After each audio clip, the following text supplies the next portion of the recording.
What makes a miniature great? Is it the color choices, texture, shading? What about its base? I don't know. I've never painted a mini before.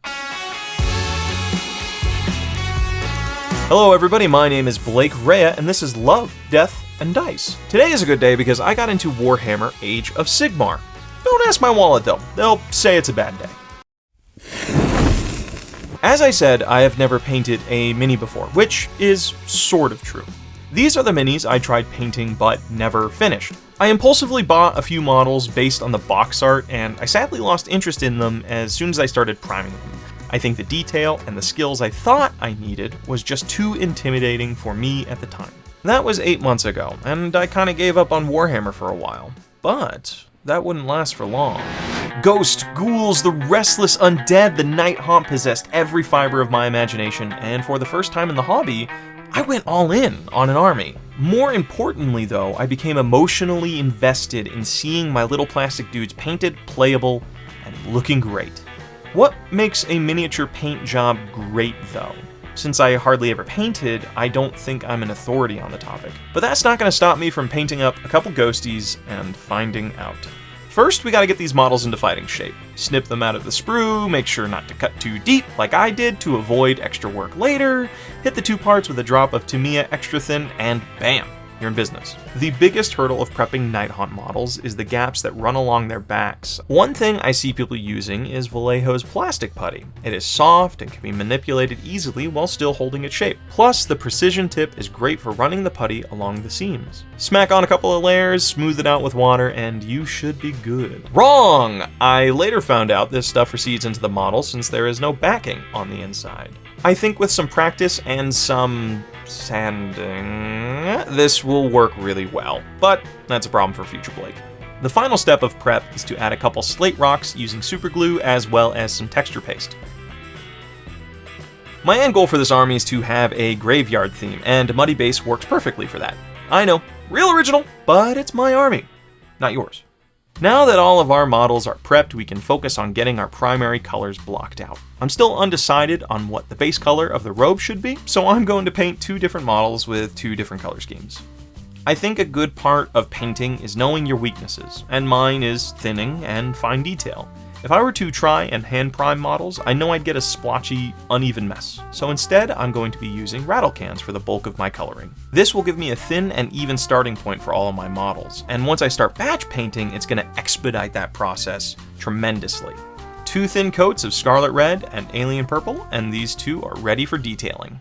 This is the step I'm most intimidated by. On the surface, these models look very simple, but there is actually a lot of fine detail and textures to keep in mind. It's kind of maddening the more I think about it. What paint works best? What do I highlight? How do I highlight? What is my contrast? Am I doing this right? How do I do this perfectly? Stop.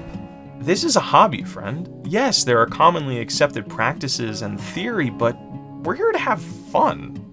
Those skills will come with time, and honestly, you won't know what needs practice until you have something to look back on. Just start, and allow yourself to have fun.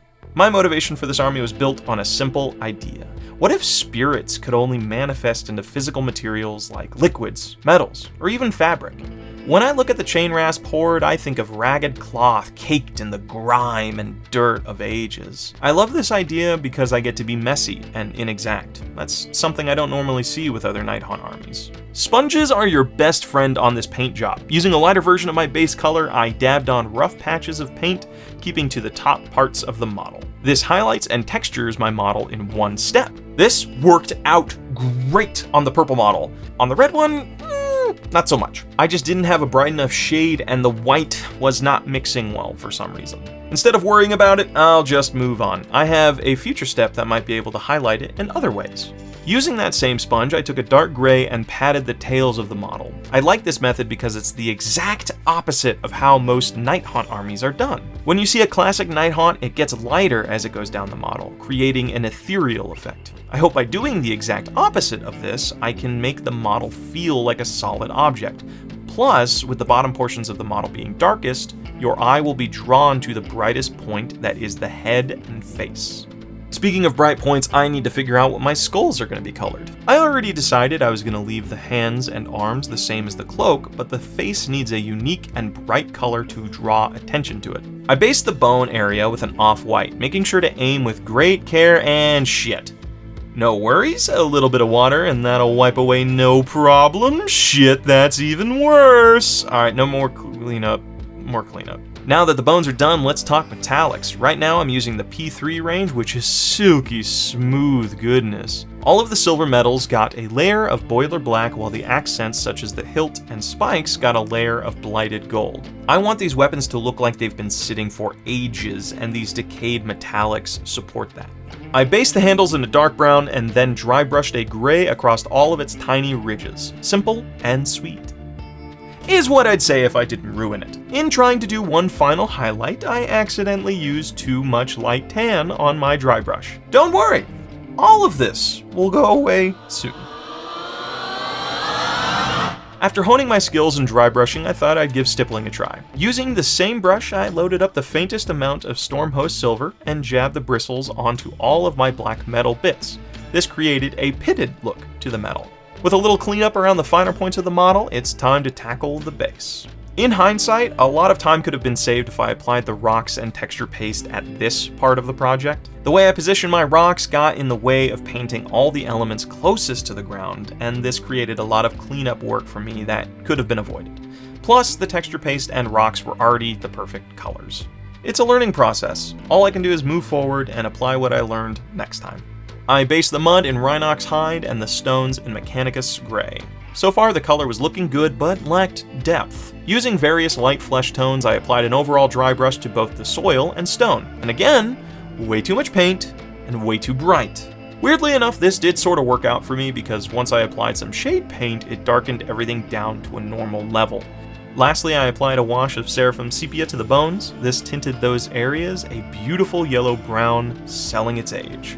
While the shade dries, I want to do one last bit of selective weathering. Using Typhus Corrosion, I applied it to all the recess areas of my metallics, focusing on where grime would naturally build up and not be wiped off through use. So far, the models are looking like something ripped straight out of Castlevania, and I couldn't be more pumped. But I'll be damned, it still needs more grime. I recently discovered these awesome weathering paints from AK Interactive. They are enamel paints, and what makes them different from acrylics is that they can be applied and then selectively removed from the model using Q-tips and white spirits. The idea is that you can wipe away all the grime from the topmost areas while leaving it in the crevices, shading your model as well as creating a cohesive tint. Slop it on using a beat-up brush and let it sit for a short while. And this is where everything went wrong. For some reason, when I started wiping away the enamel paint, it took the layers I had underneath it as well. I've never seen anything like this before. It could be that I applied too much force or that I didn't varnish between steps. I honestly don't know. If you have any ideas, let me know in the comments so I can avoid it in the future. The purple Nighthaunt was completely ruined, but I managed to keep the red one safe. I carefully patted the topmost parts of the model to keep them bright and let my shadows fall into the gunk. All in all, I loved how the red one turned out. It was exactly what I was looking for at the start of this project. But something needs to be done about this purple Nighthaunt. A perfectly ruined model is no excuse to give up. We'll adapt. As I was looking at this mess, I had a brilliantly dirty idea. If the theme of my ghosts is possessing earthly materials, then why not make this model be living grave soil? After I cover the bare plastic areas with more grime, it has a muddy and wet appearance. But now it kinda looks like a blob with a face. It needs more contrast. And that starts with my base. Taking some PVA glue and burnt grass turf, I can create a slurry.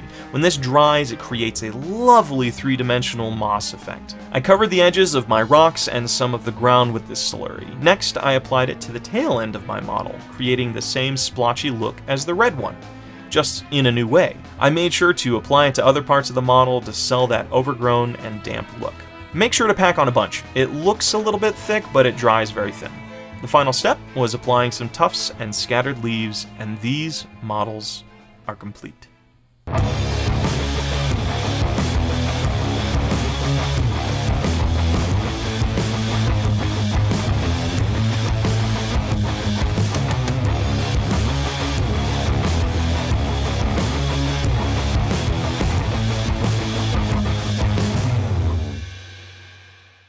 I am so excited about how these things turned out. The whole process was filled with problem after problem. Hell, I even lost my purple Nighthaunt, but nowhere along the way would I say I was having a bad time.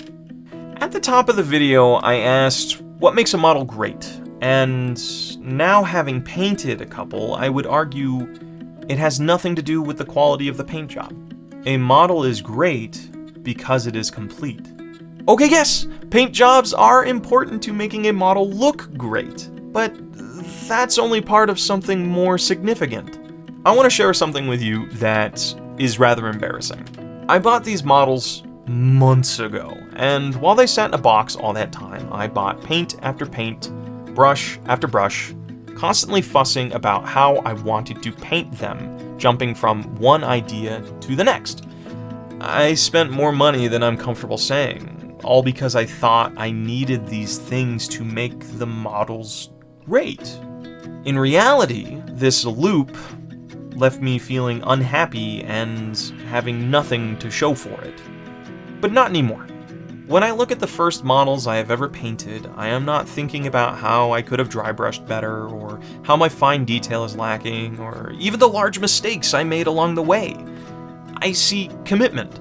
I see a wonderful amount of time spent, and best of all, I see something that's complete. Hey everybody, thank you so much for joining me on this journey, but we're only getting started. I have more ghosts to paint and some wild ideas prepared for you in the future. Make sure to subscribe and check in every now and again in the comments below. My shop is always open. Till next time, go get started.